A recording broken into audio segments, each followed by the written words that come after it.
Alrighty. I think everyone's joined. Welcome everyone. This is our monthly webinar for April for advisor and other updates. I'll get started with talking about advisor updates like usual. We should have Jenna from our nutrition services team joining to talk about P-EBT for the 22-23 school year. Cody here from our fine arts curriculum specialist is here to talk about new course code updates, and Naomi with the service desk will finish it off. I've just got the slides posted on here, so let me go through these.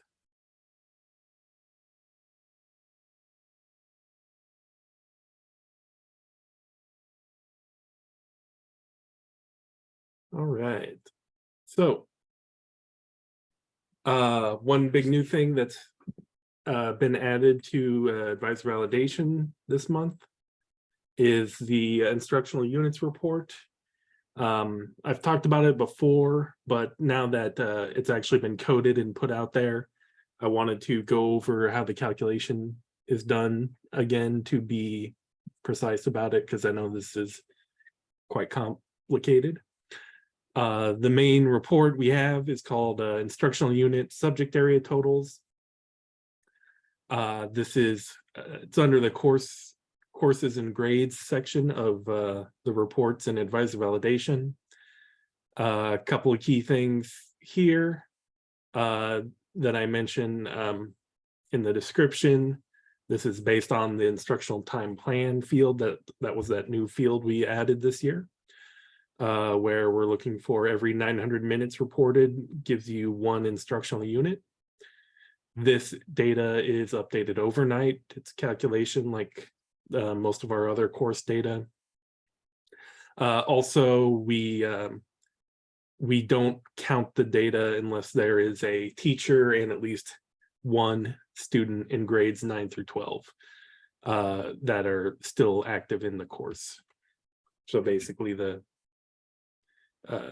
we're not counting instructional units for courses that are just empty catalog entries. As you may have seen, also, we added a new warning, this number 795, high school course with no planned instructional time reported. I know that this is triggered for a lot of people. I know a lot of districts hadn't been able to send this data at the start of the year. Technically, I guess it's not strictly required that every course has instructional minutes. But any course that you don't have any minutes on, you would not be getting instructional unit credit for. So we decided to just call that one a warning. In addition, I also updated these for older reports in the student grades and courses. Basically, I just added new columns to give you the instructional time planned, and if it is a data, if it's a report with students in it, I also give you the new attempt status. That was the other new field this year, where you can mark a student as failed or withdrawn from a section. So basically just added new columns to those. So not much to review there. But this is the instructional unit report. Some of you may have seen this before, because basically this is a report that I had already created for the accreditation office a number of years ago. But now I've basically almost exactly copy and pasted that report into this advisor version that you see in advisor validation. So let me highlight a couple of features here. The date last updated is blank right now, I just noticed, but that should have a date that fills in that tells you that it updated overnight. So I will get that fixed. This blue link here takes you to a sub-report. I'll show you that on the next slide. We've got subject areas over here. These are the subjects that are exactly defined in Rule 10. Your course codes are mapped to subject areas generally by the first 2 digits of the state course code. It's the same thing you'll see on the course code catalog, our course code catalog website.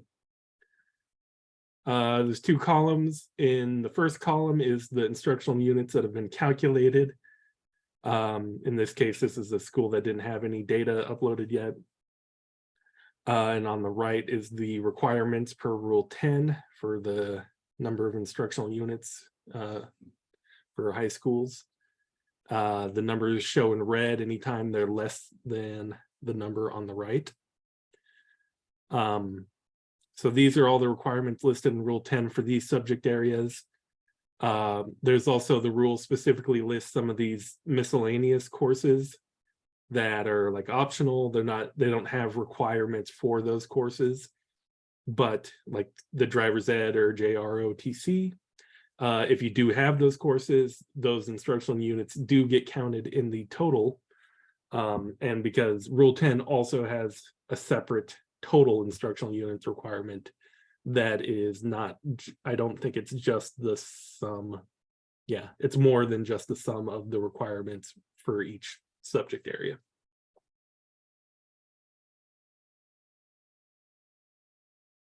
So here's an example of the sub-report. If you click that link up above here, the sub-report just takes each of those subject areas and breaks that number down into every single state course code that went into it and the total instructional units for that course that we calculate. So to get into a little more detail about how this calculation works, I've kind of taken all the data. I mean, when you submit data to us, you're submitting course offerings, sections, student section associations, staff section associations. It gets really complicated. But essentially, this is the data that you submit to Advisor for your sections. Every section is tied to a school. Every section has a state course code that it's tied to. That's, you know, our usual 6-digit. A state course code has an official name, like in this example, 050021 is English 1. But you also submit a local course code, which is however you set up the course in your district. Like in this case, it would be 9th grade English would be common. But then within 9th grade English, you have multiple sections, different teachers, different times, different periods in the day. So your student information system generates a section code that you know kind of uniquely identifies a section. You will see that in a lot of the other course section reports and errors. Whenever we have an error about a specific section, I will, you know, include this data to help you find it exactly. Also, the term is part of that unique definition. Technically, you could have one section code, but with different terms, and those are different sections. And if the data has been properly reported, each section will have a primary teacher, staff ID tied to it. And each of these sections has minutes tied to it. But when it comes to instructional unit calculations, we don't use all of that data. We kind of boil it down to just this. The school ID, obviously we're calculating for each high school. The state course code, the term, and the minutes.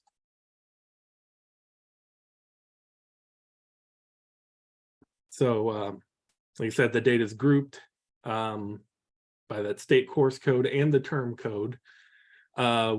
We had to kind of make a decision on how we want to calculate this, and we think this is the fairest way. Basically, because we know there's a lot of districts that take a year-long course, like English 1, and split it into a semester 1 and semester 2. So we take that different terms into account. If it's specifically marked as, semester 1, fall semester, and semester 2, then we'll know to count each of those separate. So in this example, we've got the 050021 course. That's your 9th grade English. I just highlighted the 05 to again show that means English courses. So that's a year-long course with 7,632 minutes. We divide that by 900. That's 8.48 instructional units. This other one, this is a 10th grade English course that's been split into semester 1 and semester 2. We'll see those different semesters. So each minute, total or instructional minutes planned for those both get calculated, and we sum them both up. Or in this example, we sum up all 3. However, if you do have multiple sections with the same course code and the same term, we are not going to count them both. I think in most cases, if you are splitting a year-long course, this would handle that. What we do in that situation is if we have conflicting minutes, because you can report one as 3,766, another one is 338.66. In that situation, we average those numbers to get a average minutes for this 10th grade English semester 1 course. And then we take that average divided by 900, and that'll get you 4.18 IUs. So up above, you get to count both because of the different semesters. Down here, it just counts once. And I believe that's really the fairest way we could do it based on the data we have. Another report I still need to work on because this is based on instructional unit data. And another Rule 10 related report, the percent of teachers properly endorsed. Here's a sample of what the accreditation office gets. At the top level, you're just seeing per school, what's the total teacher FTE and what percent is qualified. You may be wondering how we calculate that. This again has a sub-report that when you click that link, you get a sub-report that lists at that school every single teacher by name, their total FTE at that school. And here is where we connect that teacher to the courses they're teaching and calculate the instructional units for it. And then we look at the instructional units that are on courses that are properly endorsed, fully endorsed, and what instructional units are counted for ones that aren't fully endorsed. So this is a combination of that instructional unit report we just looked at, plus the course endorsement data, which is a report that's long been around in NSSRS validation. This essentially combines the two to give us a percentage of instructional units. So basically we sum up the total IUs, we sum up the qualified IUs divided by the total IUs, and that's how you get the percent qualified. So that's just a little preview. I hope to get that posted this month. I talked with the accreditation office a little bit. Typically, instructional units and all course data are part of the year-end data collection and advisor that's due June 15th. And usually we just have a 2-week audit window until June 30th for that data. However, as we know, the process is new this year. Districts may not be really familiar with how to enter the minutes and might be finding some surprises there. We think the accreditation office will take some extra time to review it this year. I think at this point, pretty much everyone has their course data in.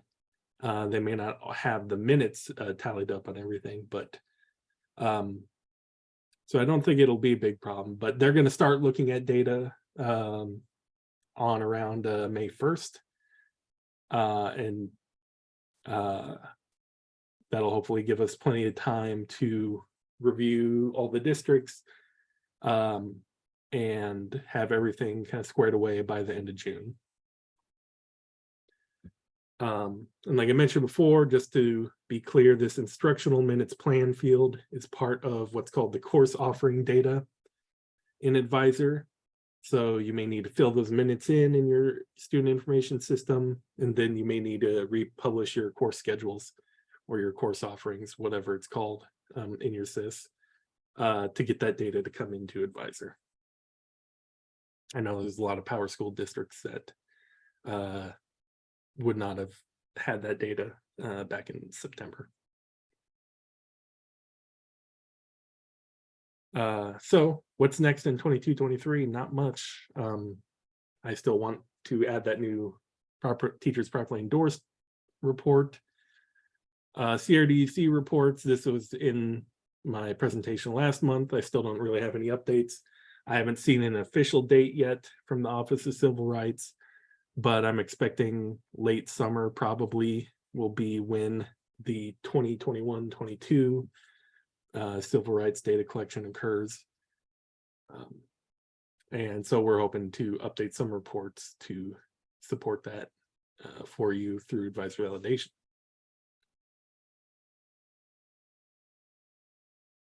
And a couple quick updates on 23-24. Last month, we talked about a couple of changes related to special education data. That had been the only real change coming for next year, but we had another one come in real late. Pretty simple though. After discussing with our English learner specialist, Allison, we decided that we wanted to remove the 07 other code from the language instruction program. That's the code where you say, what type of programs English learner participants are getting. It sounds like there wasn't really a good reason to have an other. We can't report other to the Federal Department of Ed. And so I think Allison was just having to manually work with anyone who was using other. So next year, we're just going to get rid of it. So that will be in the documents that are going to the student information system vendors now. I just talked to them last week about the sandbox. We're very close to getting the sandbox ready. There was a last minute fix we're having to make. So I'm expecting next week I'll be able to send out invites for vendors to the new sandbox. This isn't something that districts would typically have anything to do with. But I know there's some vendors listening here as well. And also the changes document and the interchange requirements document, those have been posted on the vendor resources website. We will get the SDK file posted after we make this change to the API. And that's also, that change is also covered in the changes document. Alrighty. That's all I have.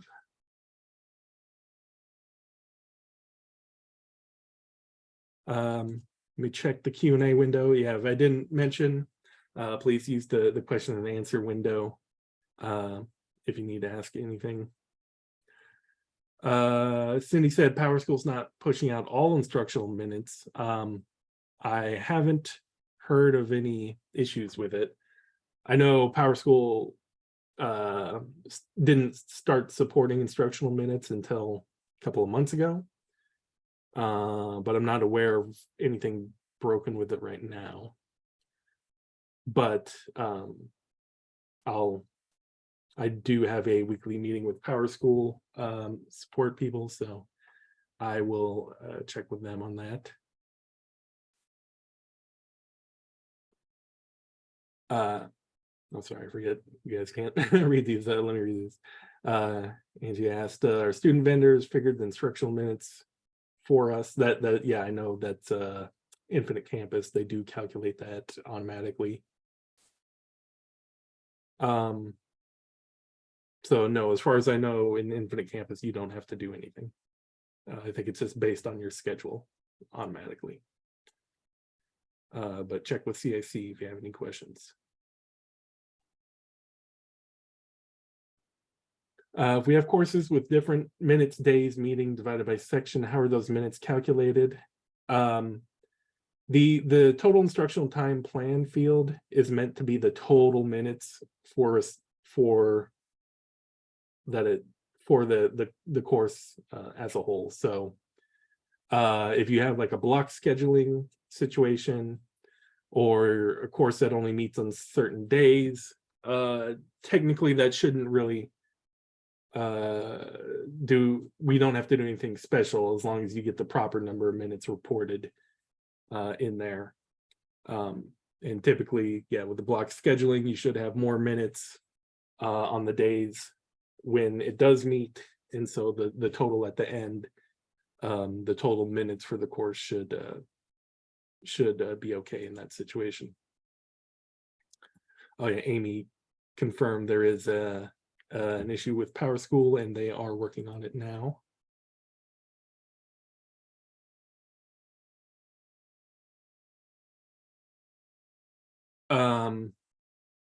But Dina asked, to be clear, a school with a 7-period day will have less IUs than a school with a block schedule. No, that shouldn't be true by default, because in the end, whether you're doing block schedules or 7 periods or 12 periods, courses, when you look at the entire term of the course, there should be roughly the same number of minutes in either situation.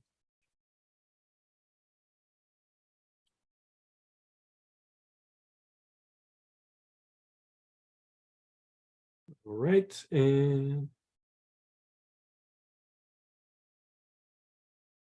yeah, Cheryl said, if students are registered in classes by semester, then the instructional minutes need to be half of the year.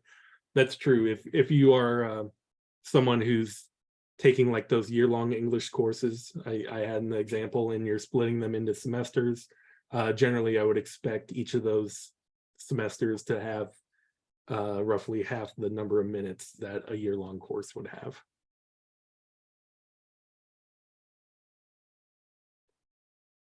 But since we're just collecting that total number of minutes per course from you, it really just comes down to how the minutes are being calculated in your SIS, or or whatever you're entering them, depending on what SIS you're in.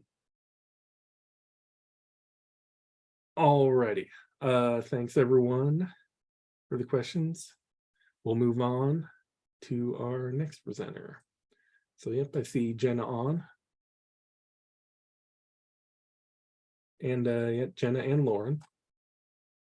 And I could run the slides for you. Okay, I can also pull it up here, Max. Oh, perfect. Okay. All right, good morning, everyone. My name is Jenna Hilligoss. I am here with my colleague, Lauren Christensen. We are both part of the Nutrition Services team here at NDE and are here to share an update on the P-EBT program.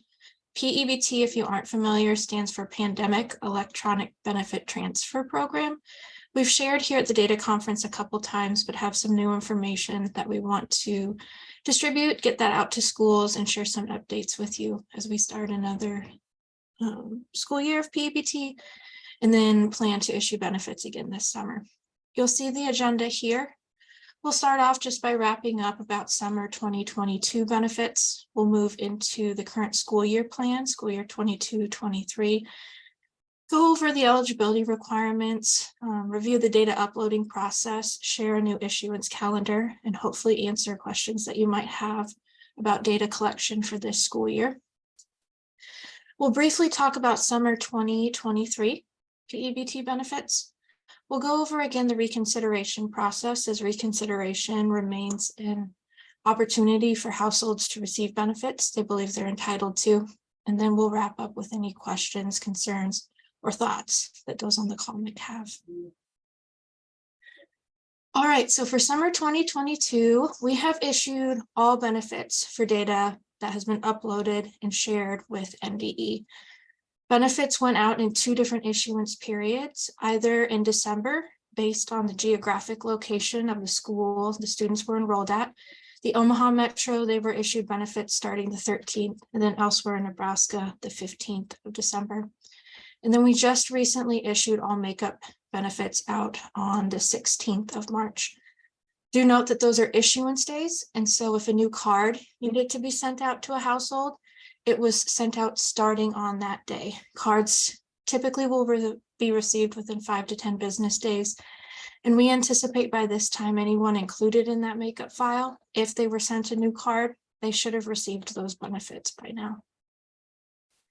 We are still accepting and considering reconsideration requests. There'll be a slide later in the presentation that we talk a little bit more about reconsideration, but essentially that's an opportunity for a household to initiate the process of receiving benefits they believe their student was entitled to.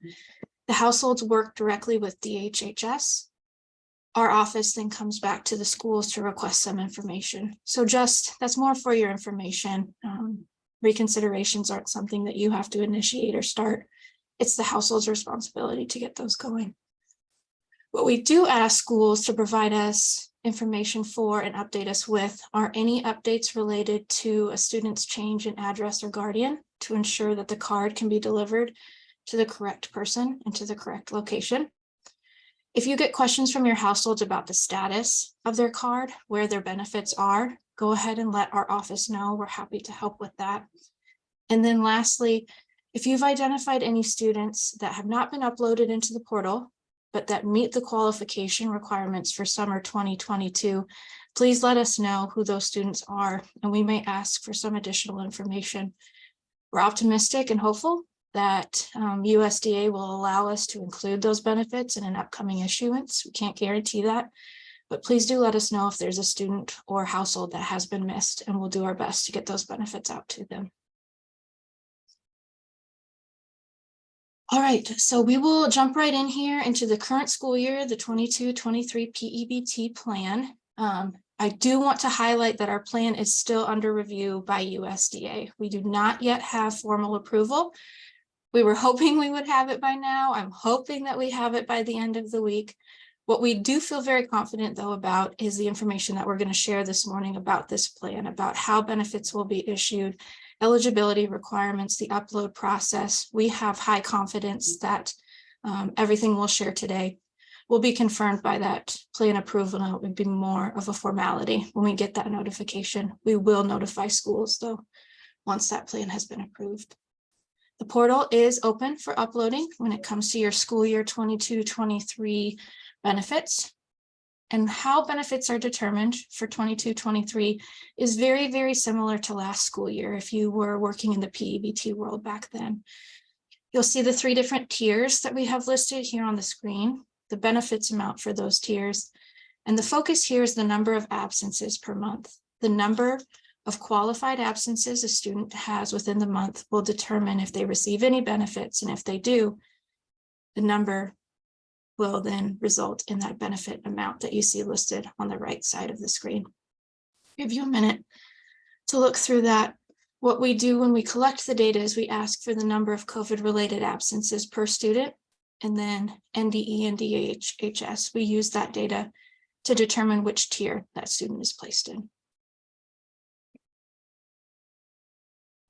Again, eligibility for school year 22-23 hopefully will sound and look very similar to what our plan was approved for last school year 21-22. It remains to be a 2-step process. School building qualifies, then you have individual students that qualify. A school building is going to be eligible when any enrolled student experiences a 5 consecutive day COVID-related absence. Focus here is that this is an enrolled student. So this is any student regardless of their meal benefit category. They can be paid, they can be reduced, they can be free. They simply need to be enrolled within that school building to qualify that entire physical site. COVID-related absence days are days that are noted that the student was absent for a COVID-related reason. This could be because of testing, because of quarantine, because of symptoms. A wide variety of COVID-related day absences have been noted. We do want to highlight, though, with the 5 consecutive days, those need to be regular school days. They cannot include weekend days, and they cannot include pre-planned days off. So that would include any holidays or days within the district calendar that previously were noted as no school days. A snow day, though, which was not definitely, something that was pre-planned as an absence day, you can include snow days and regular school days within that 5 consecutive day absence period. This is going to be based on individual school sites. I've had some questions lately from school districts. They have all of their students K through 12 within one physical site. One student enrolled within those K through 12 grades would qualify, and that means the entire student body would also qualify. If your school district has multiple physical school buildings, you would need to have a student at each of those buildings meet the requirement before you could move on to part 2. Part 2 is determining when the actual students are eligible, and the students that you determine to be eligible are the ones you will upload into the portal. A student that receives P-EBT must qualify for free or reduced price meals during the school year. That's through either direct certification or the submission of a household application. And they must have also experienced a COVID-related absence, but this can be for any number of days.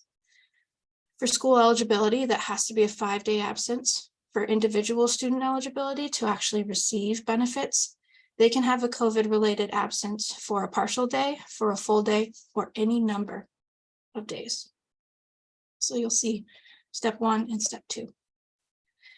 Again, this is just kind of highlighting our definition as we have proposed to USDA in our plan for what a COVID-related absence means. We're having fewer of these top tier or this top bullet school-directed absences. We saw more of that certainly within the past couple of years, but a lot more of our COVID-related absences have been parent-directed. And again, this might be focused on testing positive for COVID, being around someone with COVID, experiencing symptoms. There's a lot of different kinds of absences that fit into this COVID-related category.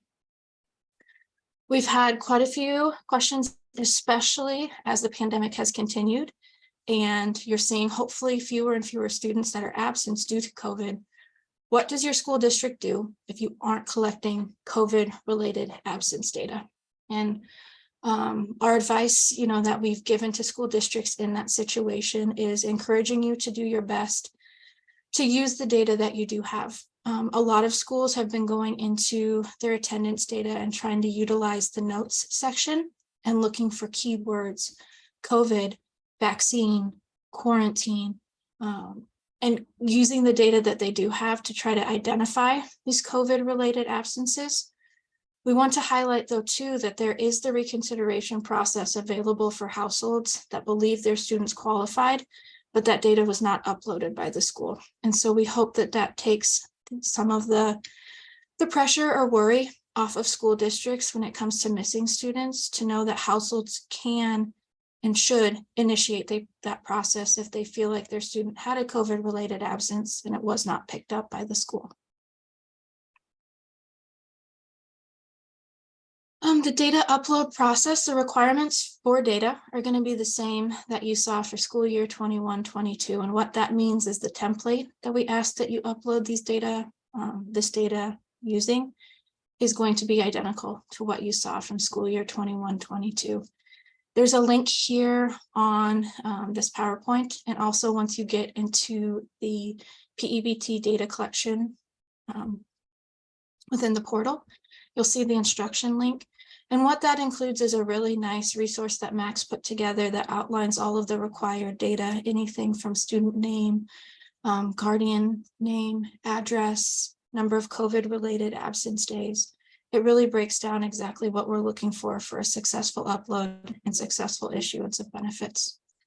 We ask for school year benefits that you upload data by month. And you'll notice when you get into the portal that that drop down menu has been extended, and you'll now notice the days for school, or the months for school year 22-23 available. I want to highlight that if you have a month where no students qualified, you are not required to upload a file for that month. Just upload files for months that you had students within your school district qualify for benefits, and we will issue those. Oh, and thanks, Lauren. Yep, Lauren just added to the chat that upload instructions file. Hopefully that will be helpful. It does include a link to the template too, if you're needing that to reference for your uploads.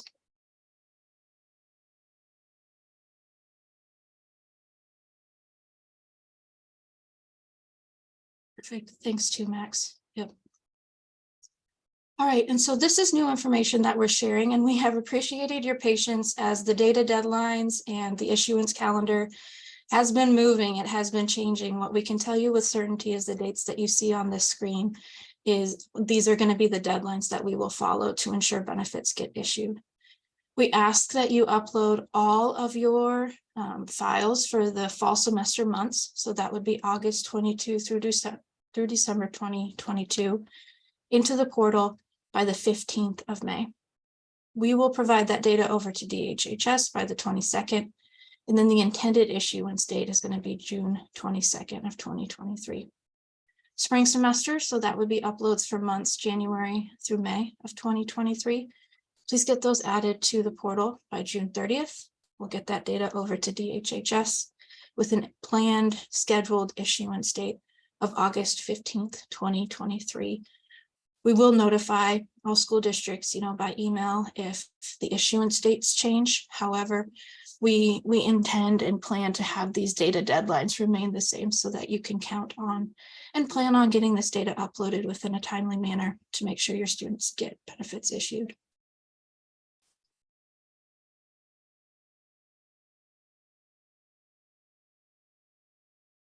Okay, Max, I think we're ready. Great, thank you. Okay, this is a new addition to the 22-23 plan, and what I want to highlight here is that the addition of adding homeschool and remote students is not an additional burden or additional responsibility for schools to address. We are working to issue benefits to these homeschool and remote students, but this is a process that will be initiated, started, and completed in full by the households. I think it was important for us to share this information with you. If you get any questions from your households that have moved to homeschool or have moved to remote, but just to reiterate, this is not an additional step or data that you need to upload. We just wanted to share what we know with you so that you're able to help answer questions, but especially to direct these households to the correct location should they have questions or want to get started with this process.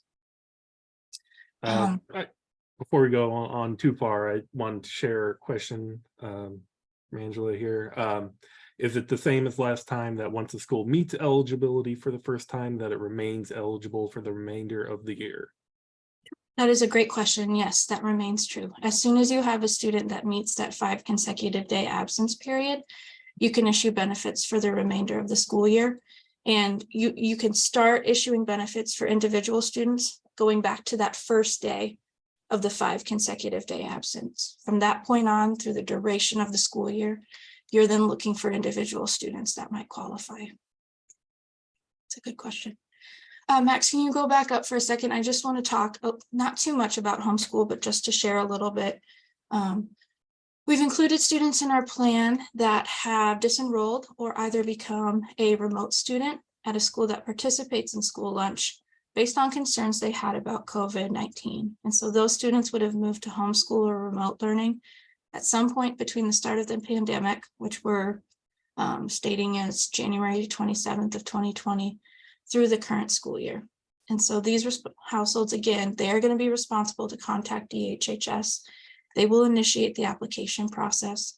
What we might come to you, the school districts, for help with is asking about disenrollment dates.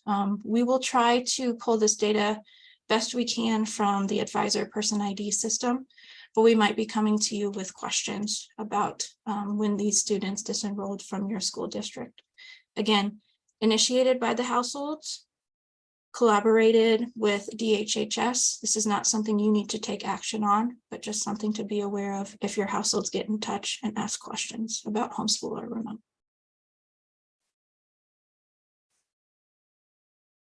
Okay, we'll share a little bit about summer 2023. We do have an approved plan for summer 2023. And so again, we share this information with confidence and with certainty that this is how benefits will be issued, especially when it comes to the qualification requirements.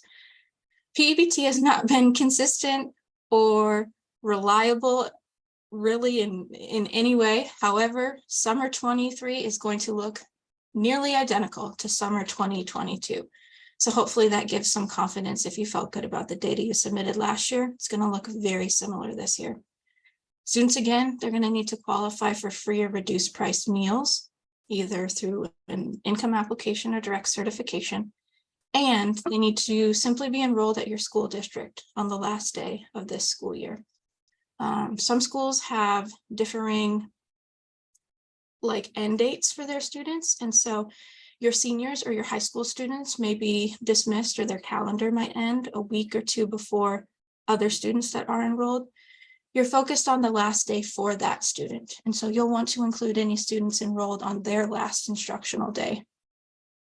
Also, one note about the qualifying for free or reduced price meals. Some that have been in the P-EBT world, right, remember the summer coverage period from last year.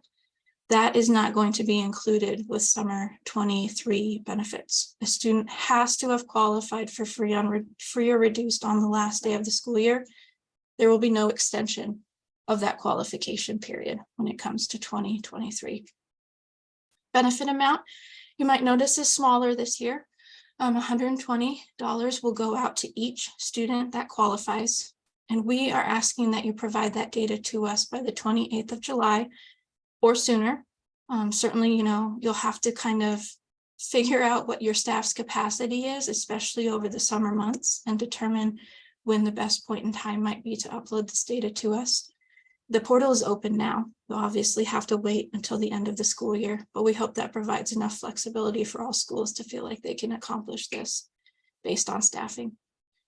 Issuance dates, again, will be broken out by geographic location of the schools, specifically the county that they're located in. So the Omaha Metro, the Douglas and Sarpy County schools, those issuance dates will start on the 12th of September. All other school districts in the state, issuance will start on the 14th of September. I will tell you too, DHHS makes every effort to issue benefits to pre-existing cards. And so that's where we can come in handy. You can get in touch with our office if a household believes they're entitled to benefits, you included them in the upload, these issuance dates have passed and they haven't received a new card. We can provide some support to find out where those funds are and make sure they end up with the household.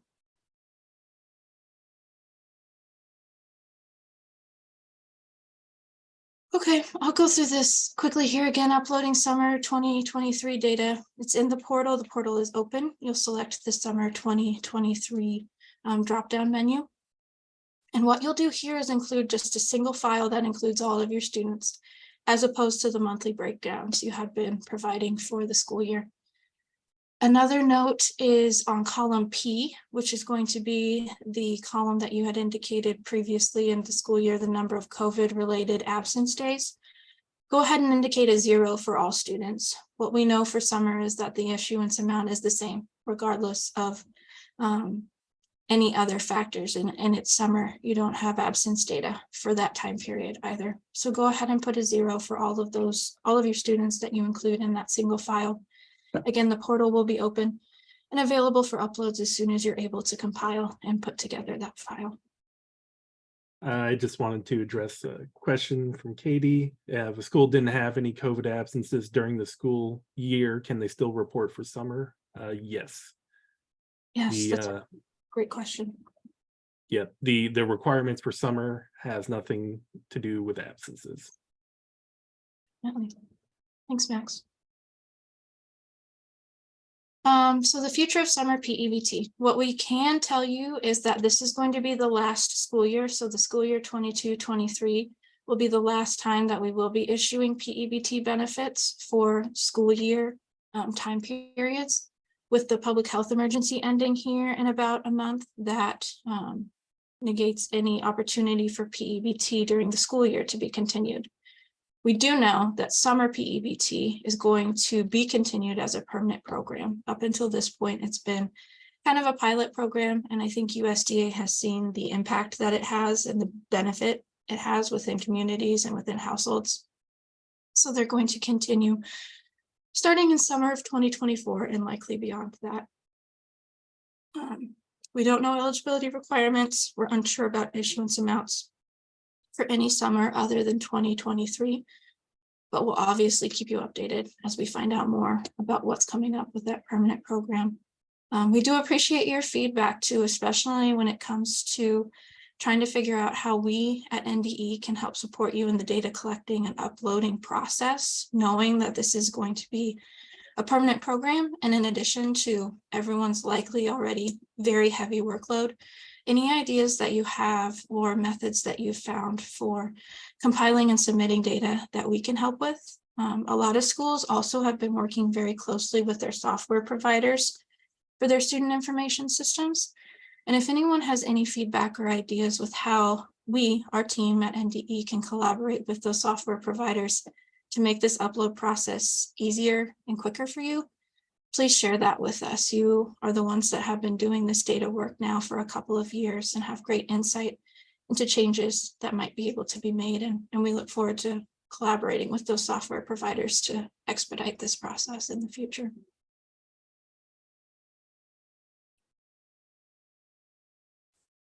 Okay, so the reconsideration process, again, just wanted to highlight that this is initiated by the households, and this is done by parents or guardians who believe that their students have qualified for benefits but have not been issued benefits. Focus here, and something different this year, all of our P-EBT benefits have to be issued by the 30th of September 2023. That is a hard deadline given to us by USDA, and so we encourage those thinking about reconsideration to start to pursue the process as soon as they know that their students have not been issued benefits, to try to make sure those benefits can go out. You'll see step 1 on the left. This is where the household is going to contact DHHS. In the next slide, you'll see both a phone number and an email address that they can use. The next, oh, can you go back up for a second, Max? Sorry. Yep. So then the next step is going to be where DHHS gets in touch with us. And we have appreciated so much your quick response to the questions that we ask about these students related to absences, related to free and reduced eligibility. And that really is step 3, where we're getting in touch with you, confirming the information that the household provided to DHHS. Once we share back what we learned from you with DHHS, they're the ones that contact the household, and we work closely with them to either share information that will give some, insight into the household as to why benefits are not being issued, or we work with them to issue these benefits as we determine students might have qualified but have not been included.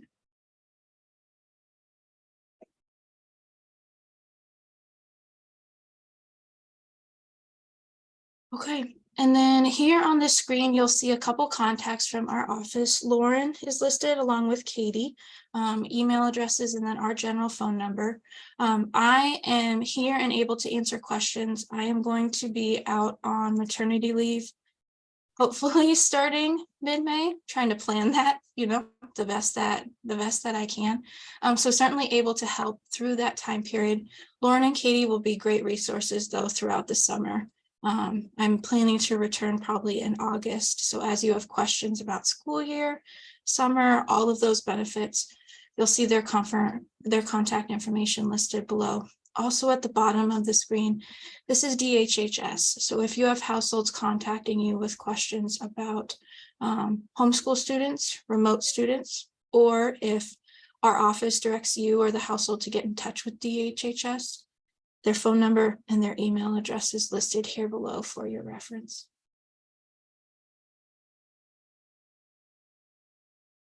Any other questions, concerns? Okay. Once we have formal plan approval too, we will ensure that not just this information, but a little bit more of a comprehensive guide for all benefits being issued both school year and summer. We'll ensure that that's included on our website. And then again, we'll provide notification to all school districts of formal plan approval and can always answer questions, email, phone, however you want to reach out to us. Anything to add, Lauren? Okay. Thanks for this opportunity. We appreciate getting to speak with everyone and just want to reiterate how impactful and important these benefits have been and will continue to be. We know that it's a lot of your time and effort spent on P-EBT, and we just really appreciate that work and have enjoyed collaborating with all of the schools and with the HHS to get this money out to those that need it. So thank you. We appreciate it. Thank you, Jenna. And yes, the P-EBT system we have been using was a temporary system that we've just been extending for 3 years now. So definitely when summer becomes a permanent feature, that is the time when we can look at making it work a little smoother. So thank you, Jenna and Lauren. Next up, we have Cody Tallarico to talk about fine arts. Hello, and thank you, Max and Naomi and Brian and the rest of the team for inviting me to present today on the course code changes for fine arts education courses for school year 22-23. Like Max said, I'm Cody Tallarico, and I'm the fine arts education specialist, and I work in the Office of Teaching, Learning, and Assessment. Just to make sure that you know where to find all of the fine arts courses. So in our standards, we have fine arts courses for music, for theater, media arts and visual arts are both found under the visual art category, and we're going to rename that category to provide greater clarity. So it'll be visual arts. So that'll be one change for next year. And then dance courses are found in the personal health and physical fitness section. And all of this information will be available on the course code site, coursecodes.education.ne.gov. And there are going to be several significant changes for 23-24. And the reason why these changes came about is because our current course code clearinghouse lacks the specificity for our fine arts courses. We have large numbers of other course enrollments, and they're existing across the fine arts subjects. And so by adding these course codes to their catalog, we're hoping that we'll be able to move those courses out of the other category. And then also Nebraska will be entering into a national data project that looks at our arts education access, enrollment, and participation. It's called the Arts Education Data Project, and we've received state board approval and funding from the Nebraska Arts Council last month. And so more information will be available on that when it becomes available. To help you with these changes, we'll go through and discuss some of the most significant changes today. You will also receive a communication, and I have a website for you that you can go to that'll have a spreadsheet that maps all of the changes. And then I just encourage you to please continue to reach out to me as far as these course code changes go, as well as the Director of Content Standards and Assistant Administrator for Teaching, Learning, and Administration Assessment, Dr. Marissa Pazant. So diving in a little bit to each of the areas here, some of the significant changes that you'll notice for 23-24 in music, the instrumental music code 120500 is going to be removed just because it doesn't give us the specific information of if it's band or choir or what level it is. So for band courses, please consider using you'll have to use the course codes that are listed there, and you'll notice they're listed on the numerical sequence because this is the typical progression of it from general band, middle school, and then moving up into the high school, whether it's concert band, marching band, or a combination. For orchestra classes, those involve the strings, and you use the code for beginning strings, middle school orchestra, or orchestra for high school. There will be additional instrumental ensemble course codes as well. Also in music, there are 18 new course codes. I'm not going to read them all to you. And so they're listed here on this slide as well as the next slide. Again, just to give greater clarity and more specificity as far as what the music students are actually enrolled in. And so you can go ahead and go to the next one too, Max. And so there's the remaining course codes for music.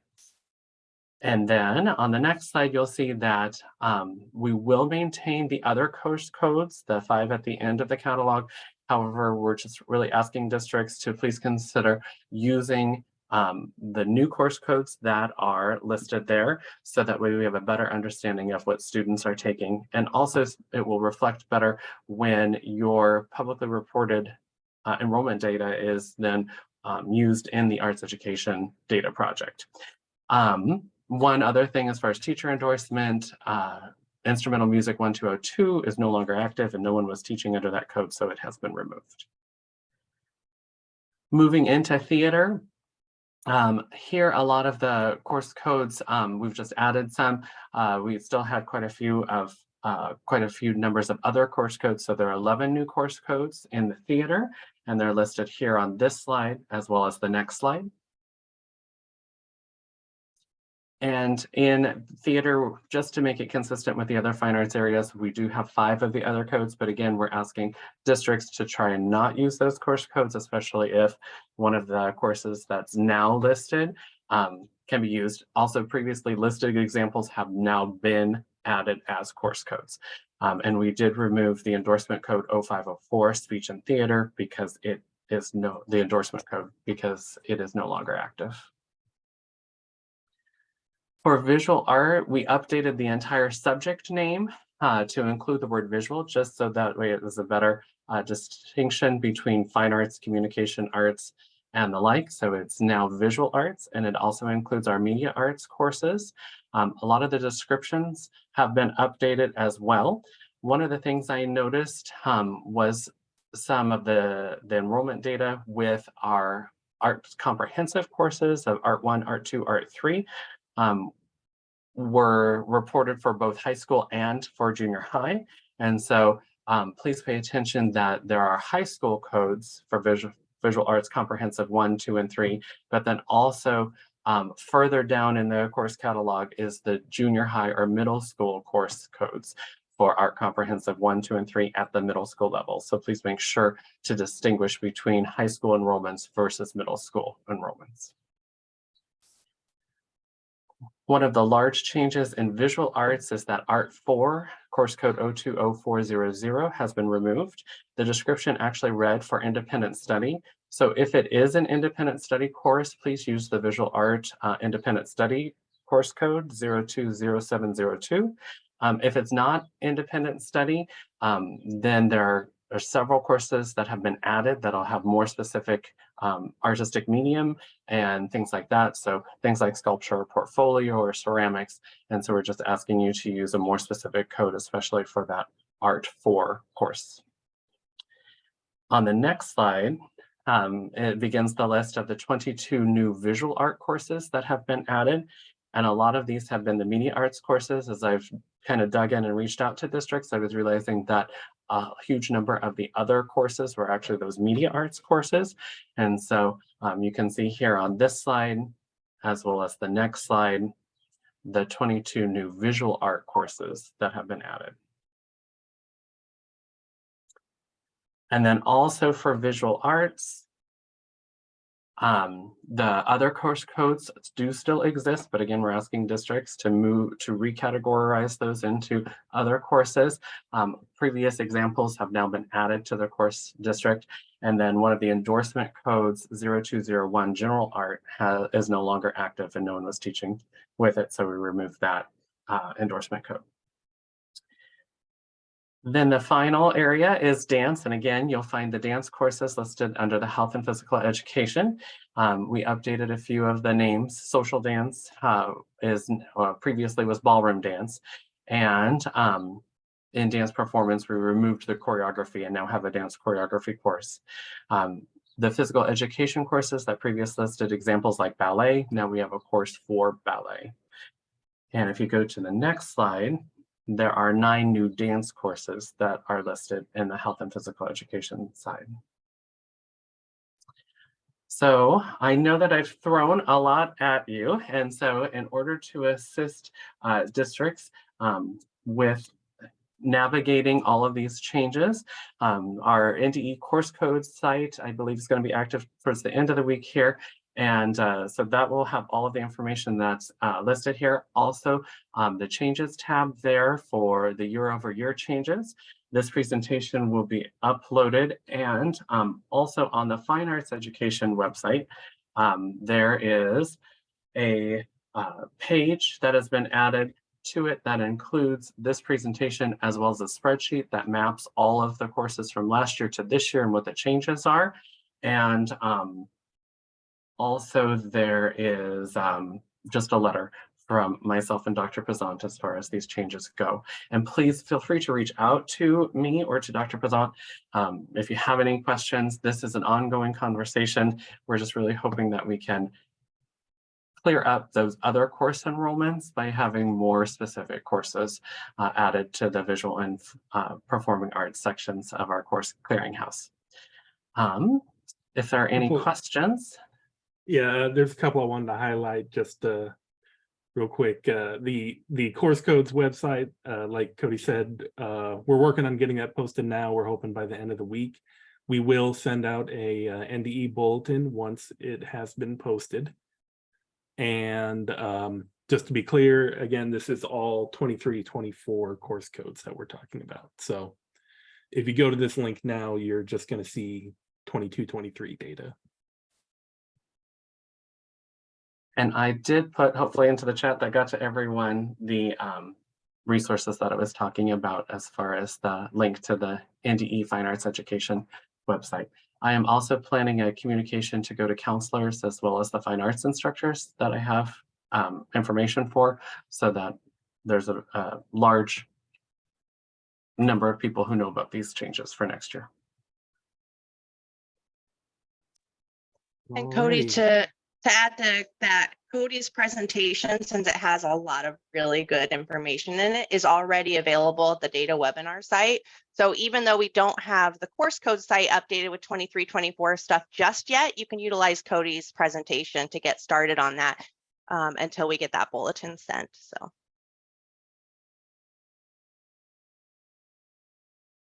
All right.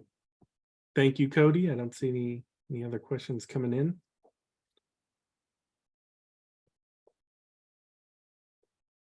All right, yep, I'm not seeing anything. Last up, we'll go to Naomi. Yep, not much here. Just a reminder that our next webinar is May 10th, next month. Max will do his monthly advisor updates, and then I will do a advisor year-end presentation that will be utilized for our work days that are coming in May and June for year-end advisor data. We're hoping to do a couple other presentations, maybe potentially one about the CDC and potentially one about who reports what. We're still working on those. So when things are finalized, of course, we'll send the bulletin with everything listed there. And then, of course, keep your eye on the data webinar site. So if you have any questions for us relating to that, please let us know. And that's it. All right, thank you for joining, everyone. Full schedule today. We will also add the recording of this presentation up to the nedataconference.com website, hopefully by next week as well. So check back here for more data. And like I said, also be looking out in the NDE bulletin for when the course codes website for next year is ready. Thanks for joining, everyone. We'll see you next month.